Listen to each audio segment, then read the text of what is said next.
Kak Resti selama dalam bertugas sebagai pembimbing di kemasyarakatan, melihat berbagai gejala dan juga kasus pidana yang melibatkan anak di bawah usia.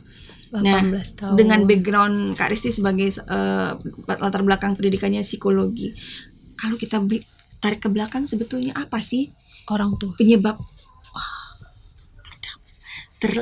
tertohok kita ya? orang tua Apa yang teramati di lapangan, Kak? nih ya, kita nggak bisa nyalain ekonomi juga ya. Terkadang orang tua terlalu sibuk bekerja, anak dibebaskan, gadget anak tidak dipantau, apa yang di search sama anak tidak dipantau, anak browsing apa tidak dipantau, atau malah orang tua sudah bekerja nih pagi sampai sore. Iya. Nah, ketemu anak, oh anak lagi belajar, oh anak udah tidur, nggak dilihat kan itu anak beneran tidur apa pura-pura tidur gitu loh. Terus maaf Pak, pergi dulu ya. Nah udah, ya silahkan. Kita nggak tahu nih, nggak dipantau, kita kelelahan bekerja, tidur, anak belum pulang, kita nggak tahu. Karena saking percayanya sama anak. Nah, atau aku minta duit dong, pengen beli ini, kita nggak tahu itu beneran apa nggak dipantau nih. Nah, duit yang kemarin jadi nggak dibeliin itu, nggak taunya mana tahu beli senjata tajam kan sekarang udah bisa dibeli di online. Iya. Bincang-bincang lila. Ke Fitros, Bukan. catatan belanja ke Fitros.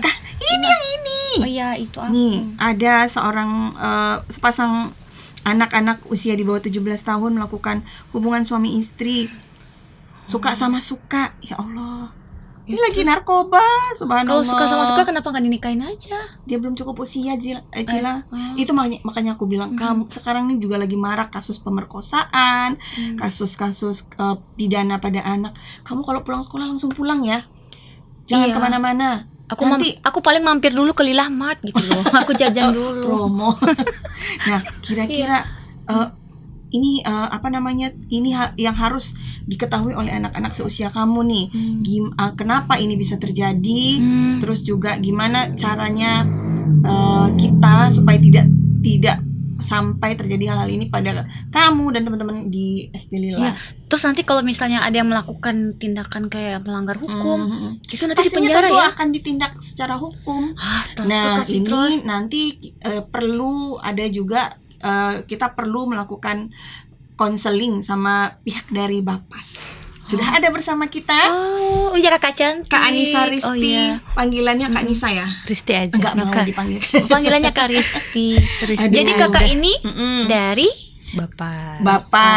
Bapas itu adalah Balai Balai Pemasyarakatan. Pemasyarakatan. Masih di bawah Kementerian Imigrasi dan Pemasyarakatan. Imigrasi dan Oke, kita sapa dulu Kita sapa dulu teman-teman Lila Lover yang ada di rumah. Bunga Lili Mekar Sekunto. Lila Lover, assalamualaikum. Waalaikumsalam warahmatullahi wabarakatuh. Halo Lila Lover, senang sekali hari ini Kak Fitros Ancila. dan sudah ada Kak Risti di studio Bincang-Bincang Lila.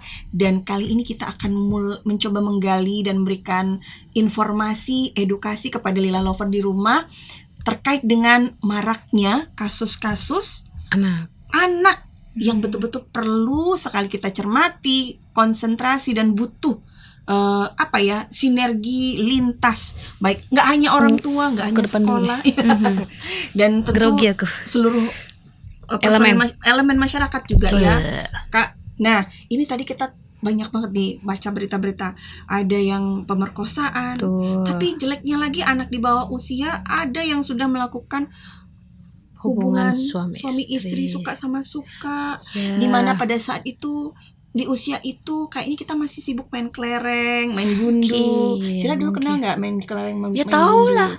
Tapi ada juga ya Kak yang anak-anak sudah main senjata tajam yang bahkan merugikan orang lain loh ini beritanya. Sebetulnya apa sih yang terjadi Kak?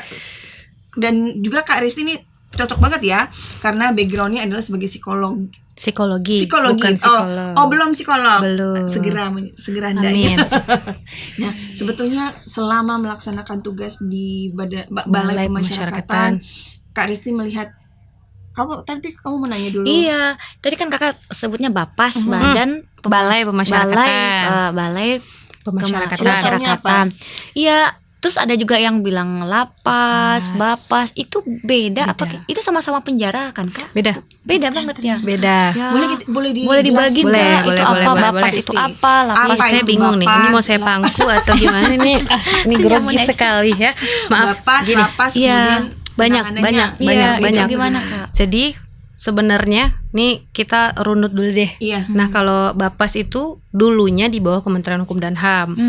Nah sekarang di bawah Kementerian Imigrasi dan Pemasyarakatan karena Pak Presiden kita menginginkan dipecah sesuai dengan fungsinya lah pastinya seperti itu kan.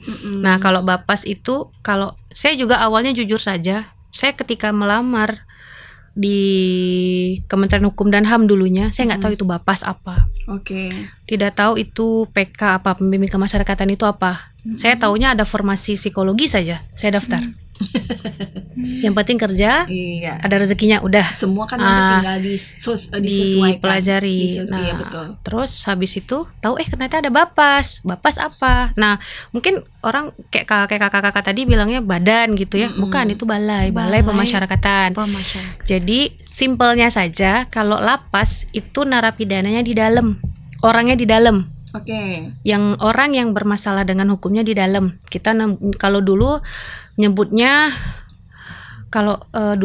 itu kan kalau dulu nyebutnya itu apa ya, saya juga kurang tahu nih, tapi sekarang aja deh ya. Sekarang namanya narapidana.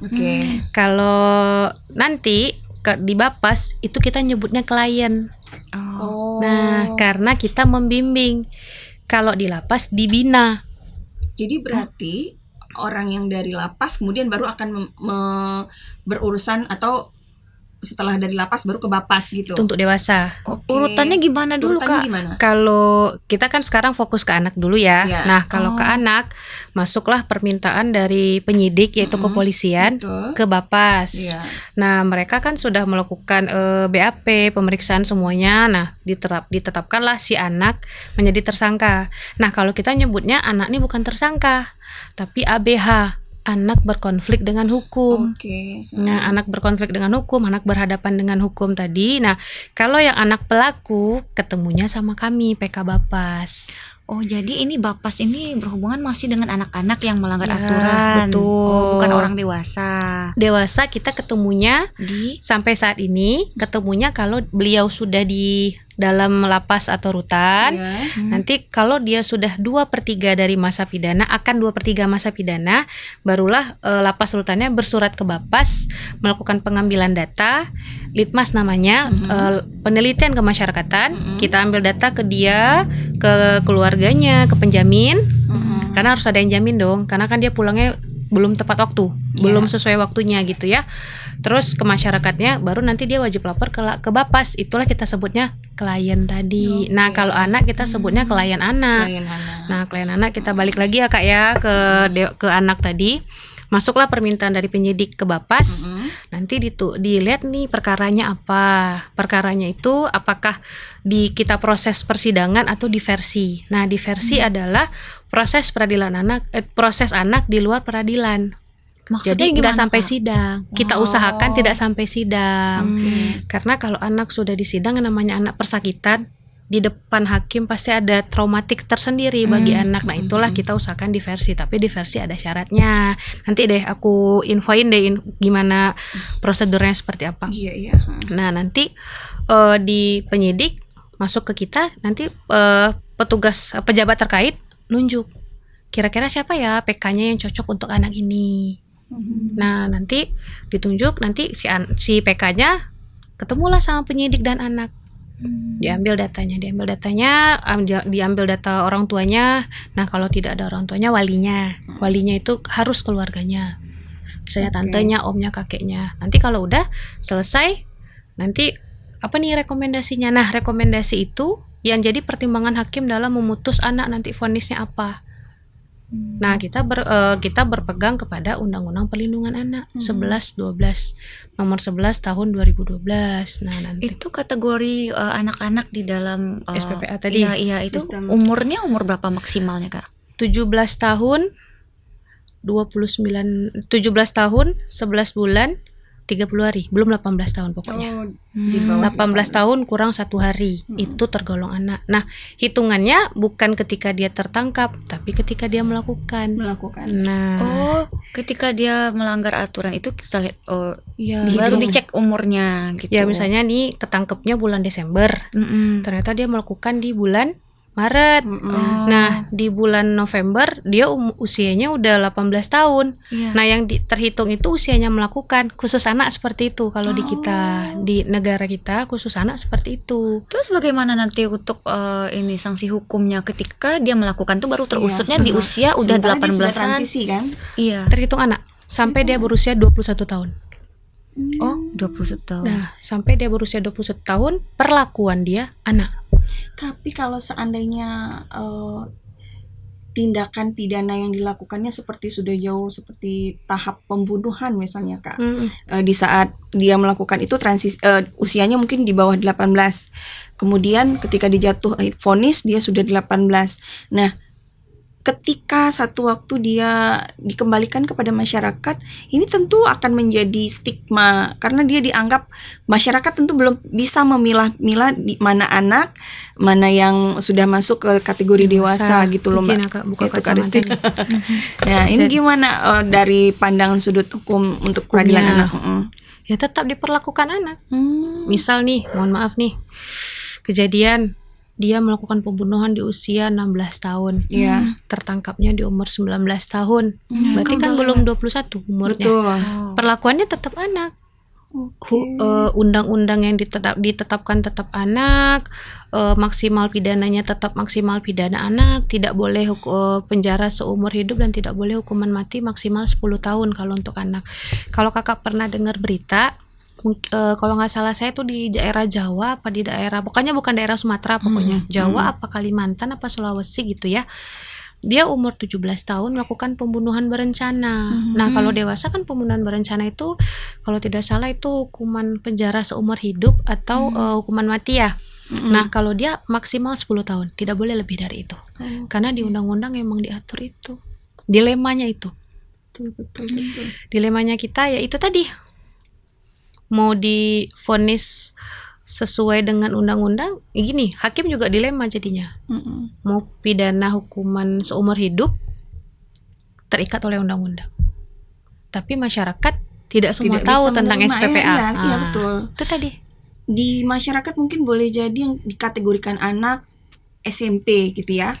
Tapi kalau sudah SMA tuh penerimaan orang itu jatuhnya sudah sulit untuk bisa dimaafkan ketika melakukan tindak pidana. Betul. Nah, kalau begitu, ini perannya Kak Risti nih mungkin di dalam sebagai pembimbing kemasyarakatan di Bapas, dan juga boleh cerita kali ya. Tugas utamanya apa gitu. Sejauh mana tugas dari pembimbing kemasyarakatan. Kemudian kok boleh lihat ketika melakukan tugas itu apa sih sebetulnya yang terjadi, kenapa sampai seorang anak bisa terdorong untuk melakukan tindak kriminal atau pidana gitu. Oke.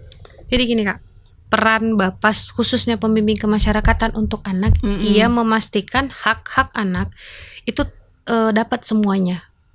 Karena perlakuan terhadap anak dan dewasa tuh jauh berbeda. Anak itu benar-benar diistimewakan banget di Indonesia. Jadi kayak contohnya aja nih, di 2020 apa 2021, aku pernah melakukan pendampingan terhadap anak narkotika. Usia 17 tahun apa 16 tahun ketika itu beliau. Masih kecil ya. Sangat kecil dan kebetulan dia tidak bersekolah. Nah, itu mungkin menjadi latar belakang juga. Jadi dia pertama kali bawa ganja 10 kilo. Habis terjual, habis dibuang. Istilah di kita itu buang. Dia jual kemana, anak-anak juga pembelinya? Ya itu tadi orang dewasa yang tahu tentang perkara anak memanfaatkan anak. Jago ya dia jualannya ya. 10 kilo habis ganja. Dan ini sukses kan? Iya. Nah, sukses. Dicoba jadi pengusaha. Iya. Pengusaha narkoba. Kalau Kakak bisa nanti di searching di saya nggak mau sebut angka deh, searching aja deh di internet, harga paket ganja dan paket sabu lumayan. Waduh. Nah, jadi si anak 10 kilo habis, sukses dia menjalankan tugasnya. 10 kilo itu 10 kan kilo. Lumayan, harusnya banyak kan dapat segini itu, karena jualnya kan tingginya. Kecil. Yang kedua 10 kilo lagi. Tapi yang istilahnya kebuang. Dibuang lah istilahnya, kejual itu 2 kilo, sisa 8 kilo ketangkep. Oke. Nah, di situ kan istilahnya kan ganja itu ngerusak ya. Betul. Nah, sebenarnya kan kalau dalam undang-undangnya di atas berapa tahun lah, 7 tahun lebih lah pokoknya itu kan. Nah, kalau anak nggak bisa. Anak itu setengah dari pidana dewasa. Oke. Itu tadi. Saya juga dilema di situ kan, mau divonis apa nih, direkomendasikan apa, karena rekomendasi saya sebagai PK Bapas itu menjadi pertimbangan hakim dalam memutus perkara itu sendiri. Nah, jadi mesti betul-betul berhati-hati. Betul, karena takutnya itu berdampak ke psikologis anak sampai masa depan. Contoh misal nih melakukan upaya kayak tindakan perlindungan anak lah yang dibahas tadi kan ya. Iya, betul. Dia melakukan hubungan suami istri, suka sama suka gitu kan. Nah, kalau dipikir kan suka sama suka loh gitu loh. Nah, suka sama suka nih, si A suka sama si B suka sama si A. Nah, malah yang sebenarnya yang membujuk rayu ini korban. Oh, kok gitu sih Kak, gimana? Sayang, rumah aku kosong ya nih, dateng dong. Usia gitu berapa loh. Sih itu Kak? Ya, masih sekolah lah. Innalillahi. Masih 15-16 tahun. Pelakunya seumuran juga. Sayang, rumah kosong, mama papa nggak di rumah, sini dong gitu. Ya Allah. Nah, tapi kan di undang-undang negara kita yang salah laki-lakinya. Laki-laki. Kakaknya pusing. Mendengar perkara anak di luar prediksi BMKG Iya, soalnya. jadi kemakan nggak sama kamu? Kamu kan masih di bawah umur. Di bawah 18 tahun. Gitu. Nah, disitulah rekomendasi kita sebagai PK nih. Nah, ini anak suka sama suka. Nggak mungkin kan rasanya kalau suka sama suka istilahnya dikorbankan sih laki-laki, walaupun sebenarnya yang perempuan juga korban gitu loh kan. Nah, akhirnya kita bingung ini mau rekomendasi. Nah, di undang-undang SPPA itu ada beberapa rekomendasi. Nah, salah duanya bukan salah satunya ya. LPKS dan LPKA. Apa itu? LPKS itu punya dinas sosial, lembaga sosial itu. Nah, kalau di Padang itu adanya di Lubuk Minturun. Di depan Arisalah dan di seberangnya. Nah, di sana anak tidak dipenjara. Anak diberikan latihan kerja. Anak ada bisa bimbingan. Nah, ada spiritual juga biasanya. Ada di LPKA juga ada. Cuman kalau di LPKS anak boleh sekolah. Diantar jemput misal nih di Kota Padang nih. Dia sekolah di SMA atau SMP mana lah gitu kan. Dia boleh dijemput, boleh. Pulangnya tetap ke sana. Pagi dijemput sama orang tua atau wali. Nanti pulang sekolah diantarin lagi ke sana. Bisa. Nah, tapi kalau di LPK kan anak terkurung. Nah, itu yang membedakan mereka bisa masuk ke LPK. Itu apa yang menjadi di kelompok-kelompoknya indikatornya. Ya, itu tadi kita kan ngambil litmas tuh. Nah, kan tadi di awal saya bilang kepolisian mengundang PK Bapas untuk hadir dalam proses itu. Anak diambil data, dianya, walinya, penjaminnya gitu kan, masyarakatnya. Nah, nanti kalau rasa-rasanya dari hasil yang kita dapat ternyata anak layak di LPKS, kita berikan LPKS. Nah, tapi kan itu kan vonis terakhir itu kan di hakim.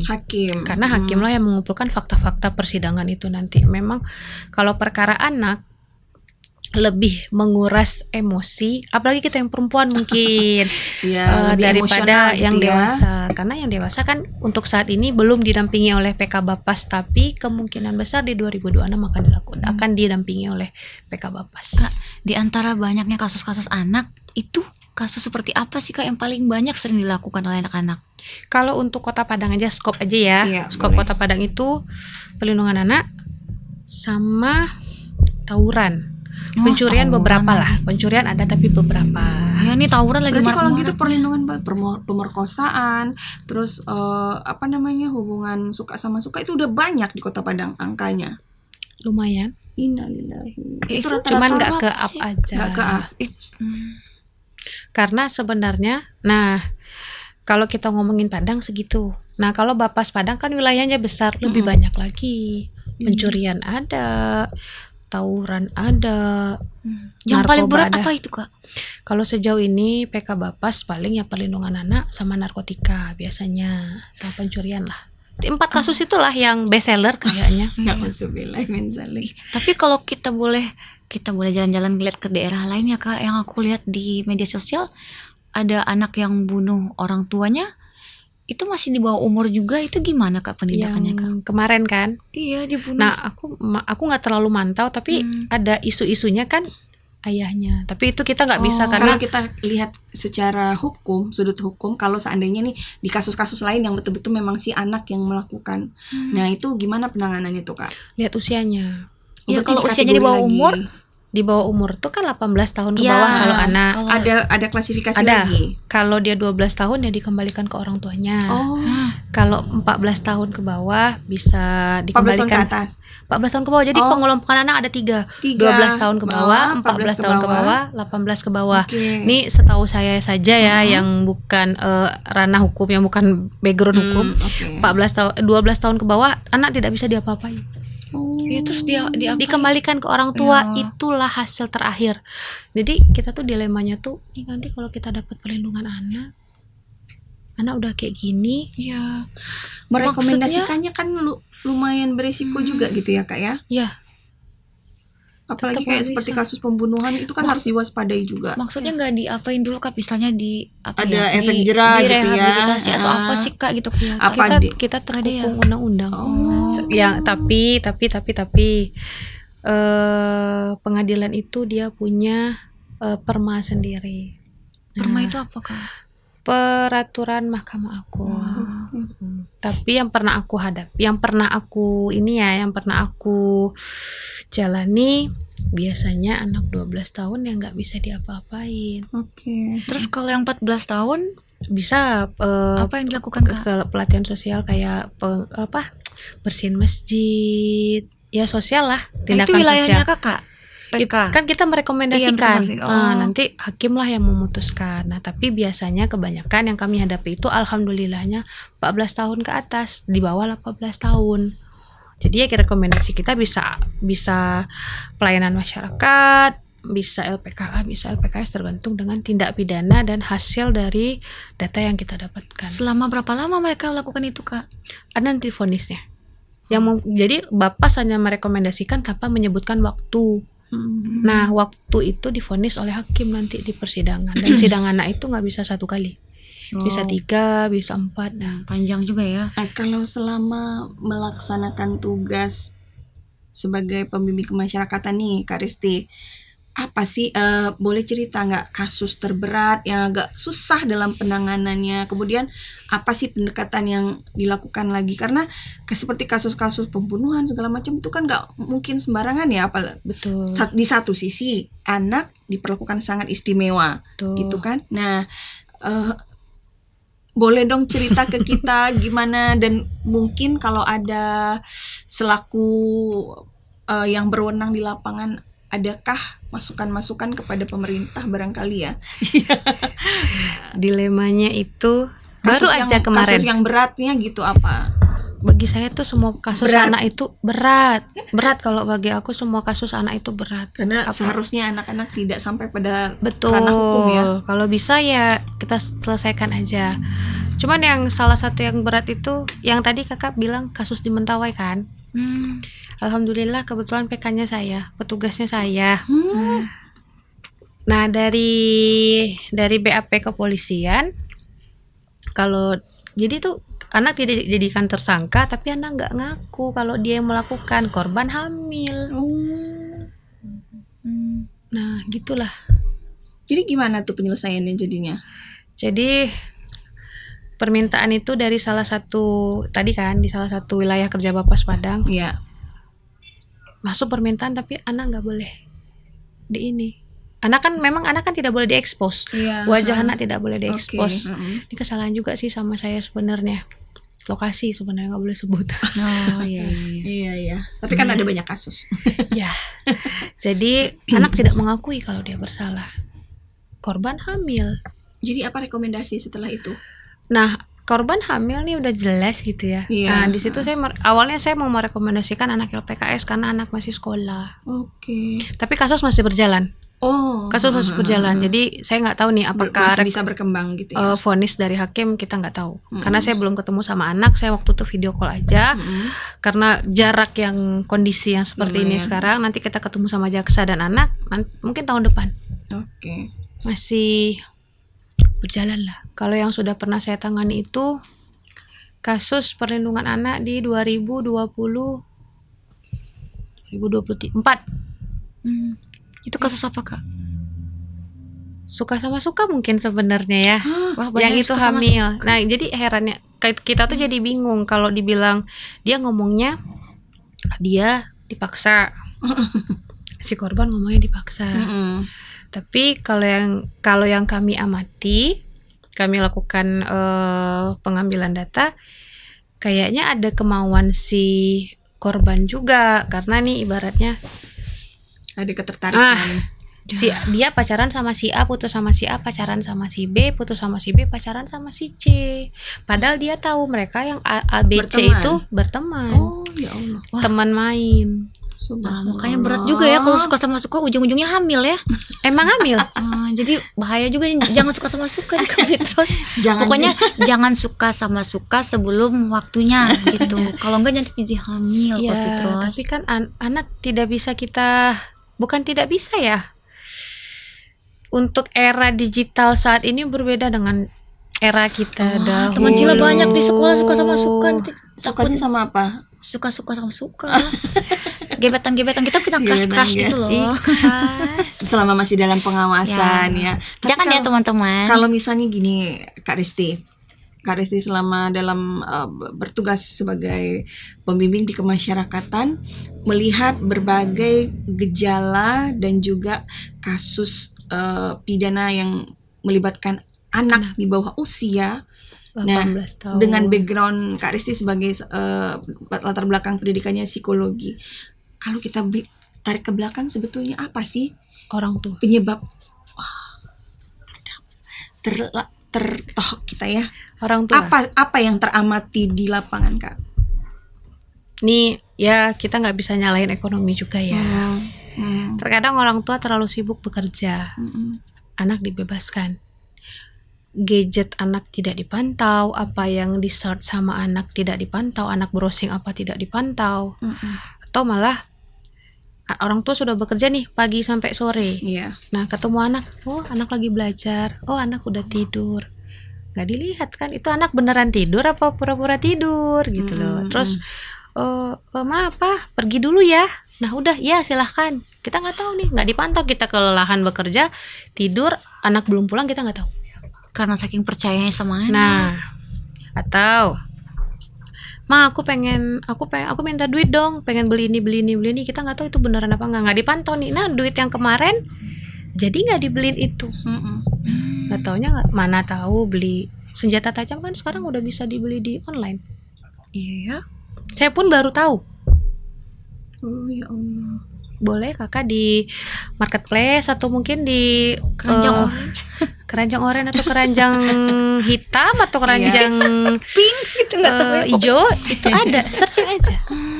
Maaf ya ilmu jadinya buat yang tidak benar ini ada. Ya itu sebetulnya untuk waspada juga untuk ayah bunda di rumah. Betul. Apakah sekedar pengawasan atau ada sesuatu didikan agama?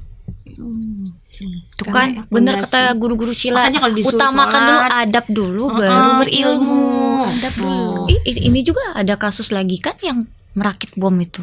Nah itu di luar ranah Bapas Padang, cuman di Jawa saya tepat ini, tapi sampai sekarang saya belum komunikasi nih sama temen yang berada di wilayah. Saya juga penasaran sebenarnya, pengen tahu karena kan ya itu pintar tapi ya gitu tadi dia dibully. Nah jadi tidak membenarkan tapi tidak juga menyalahkan. Ya dibully ya sakit hati dong. Nah, tapi kan kita juga mungkin kurang pengawasan dari orang tuanya. Ditengoknya anak di kamar aja, anaknya belajar, tapi secara psikologis sana tidak tergali gitu ya. Anak kamu ngapain aja tadi di sekolah, nak? Seru nggak di sekolahnya? Belajar apa aja? Gimana temanmu? Gitu kan kadang kan kurang dari dari orang tua yang seperti Kami itu. Tidak yang menggali seperti itu. apa-apa yang terjadi pada anak, kebutuhan anak. Dia taunya anak butuh ini, kasih duit, udah Selesai.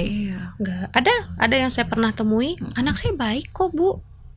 Anak saya nggak pernah aneh-aneh, pulang sekolah pulang, dia belajar di rumah gitu. Nah, ibu dalam waktu 24 jam anak, ibu di rumah sama anak berapa lama? Ibu lihat gadget anak nggak? Ibu pantau, ya itu. Ibu sholat nggak di rumah? Iya, Bapaknya betul, sholat nggak di betul. rumah? Atau nih anak ibu laki-laki, ayahnya sholat nggak? Nah, ngapain dia sholat kalau dia anak sekarang pintar-pintar? Ya ngapain saya sholat kalau bapak saya nggak sholat? Nah, itu Bisa tadi.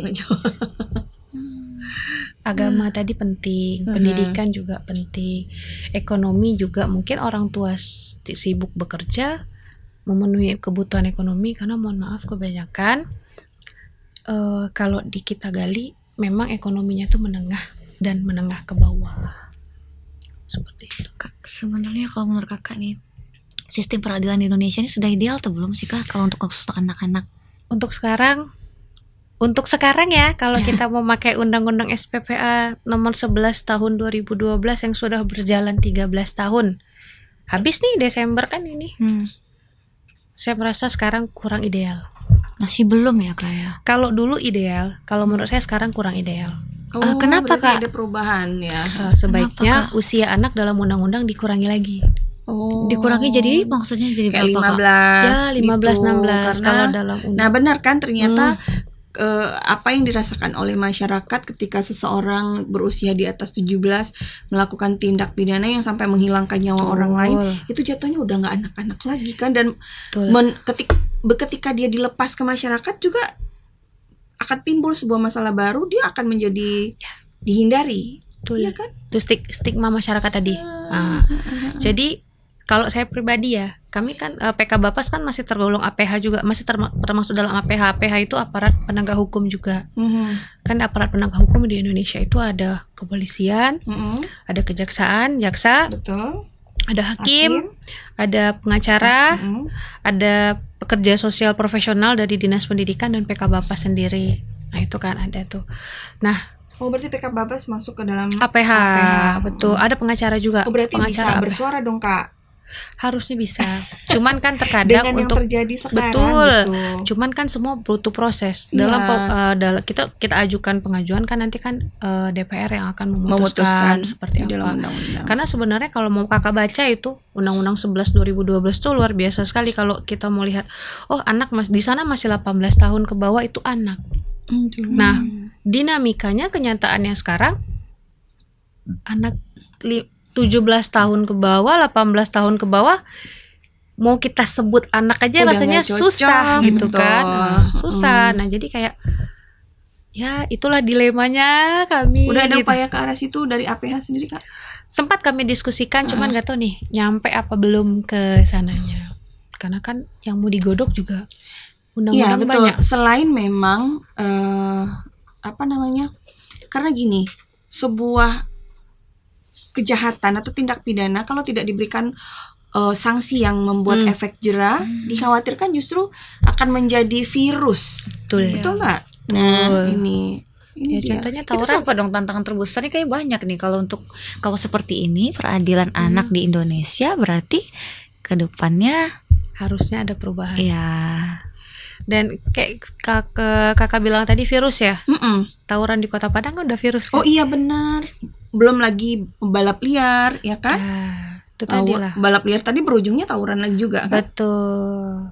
Ya itu tadi dilemanya itu dari banyaknya kasus yang sudah tuntas dihandle sama Bapas. Bapas lumayan ada dalam tahun ini. Gimana akhirnya penyelesaiannya Kak? Bisa jadi di LPKS, bisa jadi di LPKA karena kan berarti dua ini ya muara dari semua proses yang atau ada yang dikembalikan ke orang tua juga.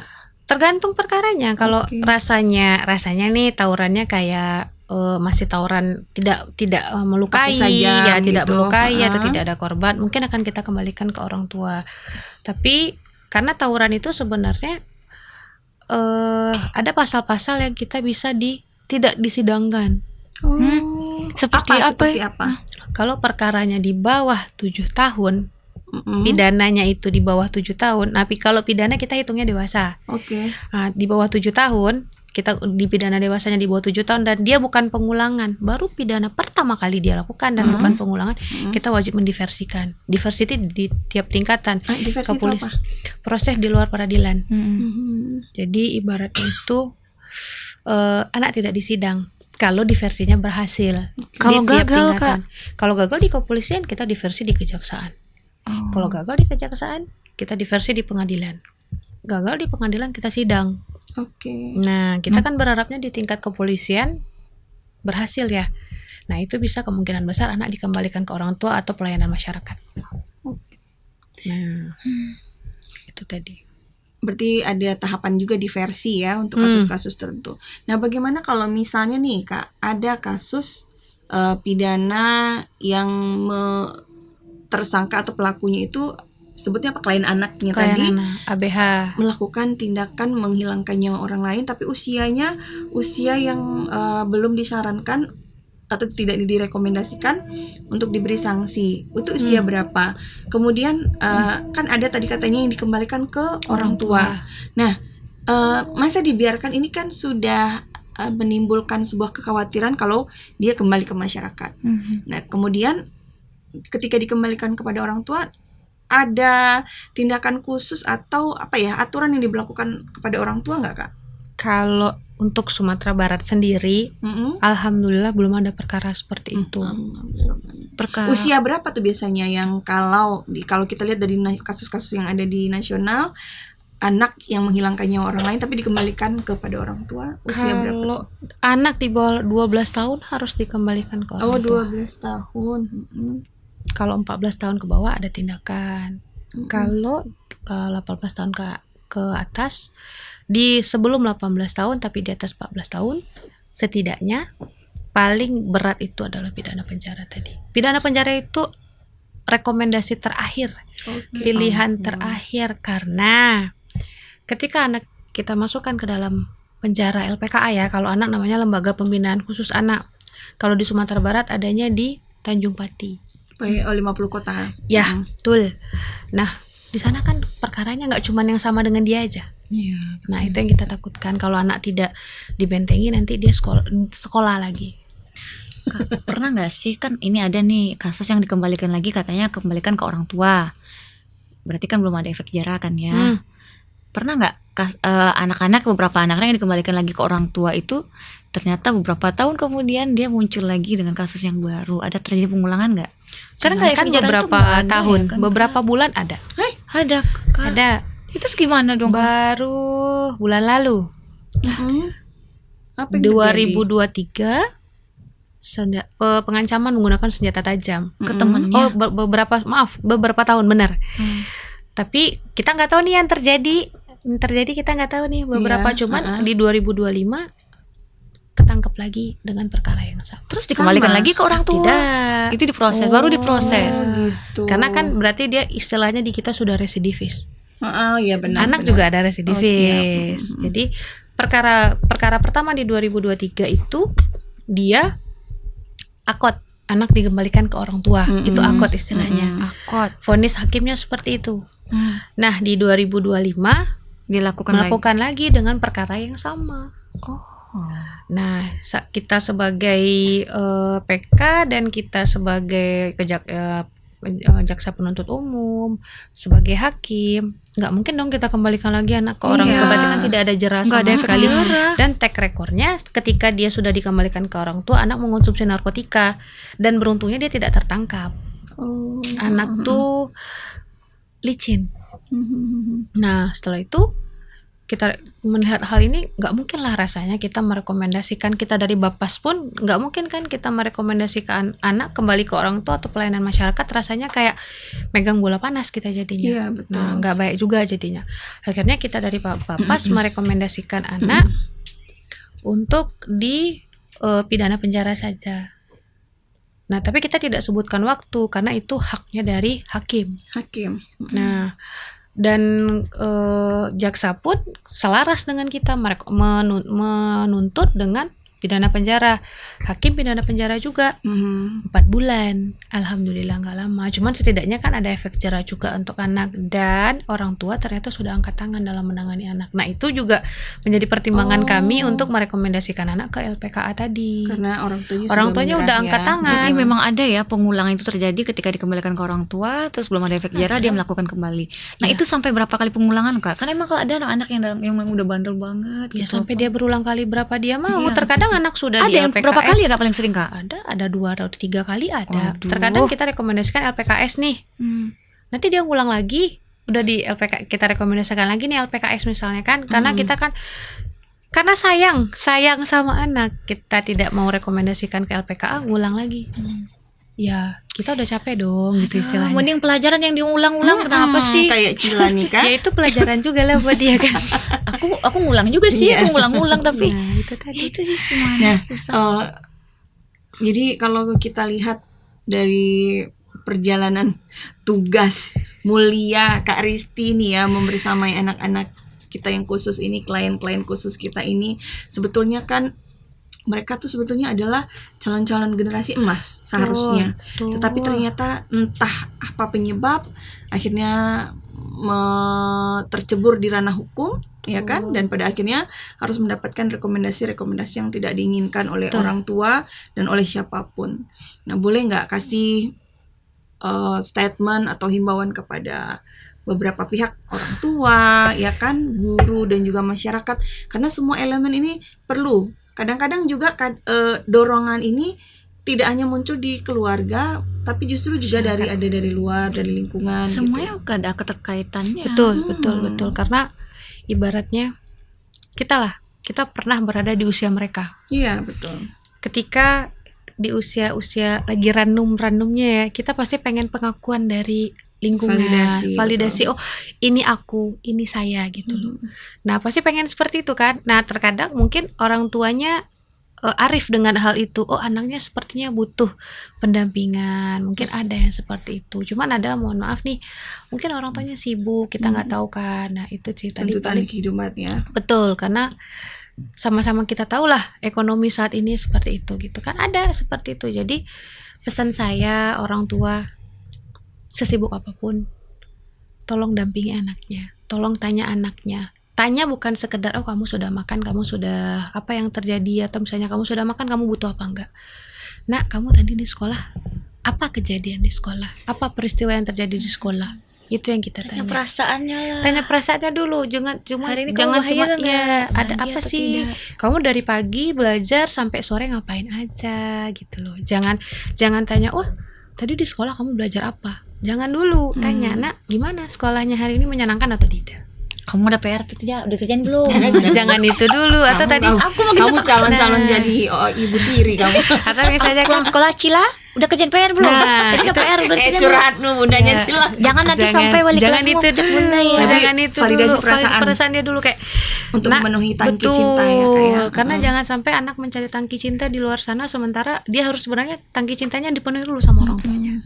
Karena memang kebanyakan perkara yang saya hadapi, ini mau nangis ini. Aduh. Tisu. Kurang pengawasan dari orang tuanya. Iya. Anak dibiarkan tumbuh sendiri gitu ya. Betul, anak dibiarkan tumbuh sendiri, apapun sendiri. Menerjang topan badai di kehidupannya sendiri. Apalagi sekarang validasi dari masyarakat itu berat. Betul. Dari teman-temannya aja berat ya Kak ya. Kebanyakan ya ketika dia tidak dapat ibaratnya tangki cinta, dia tidak dipenuhi oleh orang tuanya, dia cari ke yang lain, tidak diakui dia sebagai, nih kadang kan ya mohon maaf ya, ada yang menuntut anak begini, sementara dia di luar dia tidak dituntut oleh itu. Nyaman lah dia di luar jadinya, gitu loh. Makanya dia dibanding-bandingkan dengan saudaranya, sementara dia di luar adalah ketua geng ternyata. Ada. Terkadang mungkin tuntutan yang terlalu tinggi, kita ya sampai lupa sebetulnya anak kita punya kelebihan tertentu gitu ya. Karena anak satu dengan anak dua nggak bisa disamain. Anak satu bisa nari, anak dua bisa baca Al-Quran terkadang. Kak, di antara kasus-kasus itu kan kita apa-apa kan gampang jadi viral kan. Terus di antara kasus-kasus mereka itu ada nggak beberapa anak terus beritanya viral kemana-mana, itu ngaruh ke apa nggak, ke kejiwaannya nggak selama diproses? Dia bisa lihat itu beritanya gimana, Dirasain dampak. iya, gimana Kak? Jadi itulah istimewanya anak di Indonesia. Mungkin beberapa pernah baca berita mungkin tidak disebutkan nama anak. Oh iya, inisial saja. Terus kalau diliput Tapi ada yang disebutkan semuanya, itu anak gimana? Ada ngaruh itu nggak Kak? kesalahannya. Itu berarti kenapa itu, nggak boleh. nggak boleh Iya. seharusnya. Sidang anak pun sidang Tertutup, anak ya. tertutup. Orang yang tidak punya kepentingan itu tidak boleh hadir dalam ruangan sidang. Malah sebelum sidang nih kan, hakim nanya dulu, itu siapa? Itu siapa? Itu siapa? Kalau tidak ada hubungan dengan anak, malah terkadang gini, yang hadir tuh kakaknya loh, atau misalnya pamannya. Tapi kalau tidak ada fungsi dia dalam persidangan, itu disuruh keluar sama hakim. Ada kejadian, malah terkadang anak korban, misalnya nih korbannya anak, pelaku anak juga, nggak boleh ikut. Boleh. Oh boleh. Tapi kalau dia tidak, kita tanya dulu sama hakimnya, nak kamu nyaman nggak ada si dia di ruangan ini dalam memberikan keterangan? Enggak, saya nggak nyaman, dikeluarin. Ada, emang seperti itu. Jadi memang di Indonesia mau anak pelaku, mau anak korban, mau anak saksi, kita blur semuanya. Nah, terkadang yang mirisnya nggak di blur kan? Iya, Iya, betul. terus pemberitaan juga terang-terangan gitu Kak. Ada itu kesalahannya tadi. Harusnya mohon maaf nih para pencari berita nih. Pencari berita Iya, untuk kita dengar sama-sama. tolonglah dijaga privasi depan. anak. Iya. Betul. Contoh nih yang viral sekarang kan, yang anak yang katanya ngebunuh ibunya, itu kan belum pasti apakah betul. belum pasti kan itu dia yang melakukan Ternyata atau tidak, tapi itu kan kayak foto-fotonya, apanya semua langsung, itu sebenarnya nggak boleh. Nanti takutnya begini loh, jejak digital itu ada ya. Nah, ya itu. Suatu saat dia dewasa, kamu yang Iya, itu ya. Iya.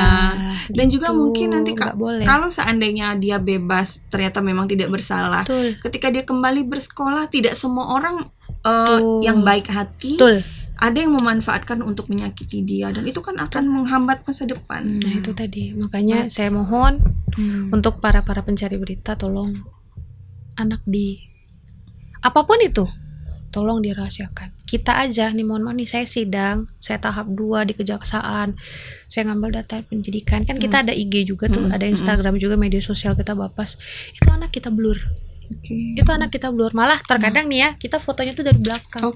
Iya, sebegitunya misalnya ini yang kita menjaga yang di bagian itu kan, tapi media sosial malah buka-buka. Kita nggak bisa kan, sekarang juga udah zaman digital, jangankan media sosial buka-bukaan, itu tadi anak juga udah bisa mengakses semuanya, yang menjadi dampak menjadi istilahnya pemicu, mau perlindungan anak, mau dia pemerkosaan, mau dia senjata tajam gitu, mau narkoba, ya aksesnya sudah ternyata dari banyak. Secara psikologis ini fatal juga ya Kak, kalau diakses oleh anak di bawah tidak usia, diawasi.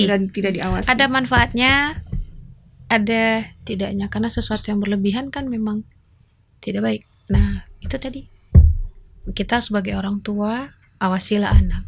Kalau bisa anak udah nih, kalau saya anak udah nggak pakai handphone, nggak dipakai untuk media pembelajaran, ya udah ambil. Ya buat apa lagi, karena anak-anak jauh lebih jago daripada kita yang tuh mungkin sayanya yang gaptek atau gimana gitu loh. Oke, baik. Nah, di sini bisa kita simpulkan bahwa ternyata sebetulnya permasalahan anak, apa yang muncul di kasus-kasus pidana yang muncul pada anak, sebetulnya akar masalahnya kita juga gitu ya Kak. Anak adalah korban dari kelalaian orang tua, lingkungan gitu ya. Dan semoga dengan hadirnya Kak Risti hari ini bisa membuka mata kita semua para orang tua untuk lebih bisa melakukan pendekatan lebih lagi, mengisi tangki cinta anak-anak kita, sambil juga terus memantau supaya anak-anak kita tidak terjebak pada pergaulan yang tidak benar. Dan kita tentu juga berharap berbagai lapisan masyarakat, baik secara hukum, sekolah maupun masyarakat, mari lebih memberikan ruang yang positif untuk tumbuh kembang anak-anak kita, supaya nanti generasi kita memiliki lingkungan yang lebih positif. Dan kita berharap semoga kalau boleh tuh biar Kak Risti kerja gaji buta aja deh gitu ya. Dewasa masih ada. Oh iya masih dewasa ada ya, yang mau masih bebas masih ada. Kalau bisa Iya, kasus anak karena tuh kasihan gitu kan. ya setidaknya kalau misalnya harus ada ya, setidaknya sebulan 1 atau 2 bulan 1 lah. Kalau harus ada, Bisa request begitu ya. kalau bisa Ya, request ke karena- anak-anaknya. Karena ini pasti sebagai petugas berdampak juga secara psikis melihat, apalagi kita ibu-ibu ya Kak Risti ya. Panas. Iya, Ini sedih. panas, ini panas. Heeh. Kadang-kadang Gimana? susah juga ya memberi rekomendasi ya Kak ya. Betul. Ya Allah. Tuh, nasihat. Kok tolong kasih nasihat cilanya dulu Kak Risti. Pulang sebelum dijemput orang tua. Ya cabut Pulang dong. sendiri. Kalau pulang sebelum dijemput. Iya, kalau nakal kan bandel gitu, dijemputlah ke tempat mainnya, jangan. Oh, begitu. Maksudnya pulang sekolah ya pulang, jangan kabur-kabur, tunggu Jangan orang kabur tuanya. dulu, Siap Iya. Kak. Ya. Gak usah Waktu- banyak-banyak jajan, bawa bekal dari rumah aja, lebih sehat. Jangan main gadget, Boleh. tapi harus Boleh. dengan pengawasan Ah, orang tua. Kasihan matanya, nanti kayak saya Iya. matanya udah 4. Baik, Lila lover semua, ya itu tadi bincang-bincang kita ya bersama pembimbing kemasyarakatan dari Bapas Padang, Kak Anissa Risti. Semoga memberikan edukasi dan membuat kita sebagai orang tua juga jauh lebih mawas diri supaya kita bisa berperan dalam mencetak Amin. generasi emas dan tentu insya Allah akan membawa perbaikan untuk arah Amin. kemajuan bangsa. Amin. Saya Kak Fitros. Cila. Risti. Assalamualaikum warahmatullahi wabarakatuh. Sampai jumpa.